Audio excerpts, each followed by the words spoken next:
Hello, আসসালামু আলাইকুম viewers. তো আমরা এখন চলে আসলাম শিকদার এগ্রোতে। স্থান গাজীপুর, কালিয়াকৈর, ফুলবাড়িয়া। এখানে ধুন্দল রোপণ করা হচ্ছে মালচিং পদ্ধতিতে।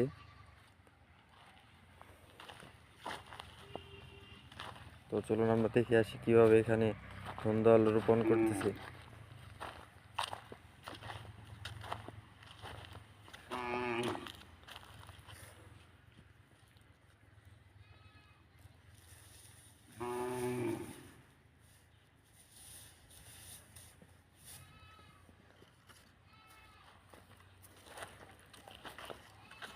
ভাই, আপনি এখানে কি করতেছেন? ভাই আমি এখানে ধুন্দুলের চারা রোপণ করতেছি। ও, তা এটা কোন জাত? দেশি জাত নাকি হলো? ভাই এটা হচ্ছে হাইব্রিড মালয়েশিয়ার আরতি আচ্ছা। আরতি ধুন্দুল।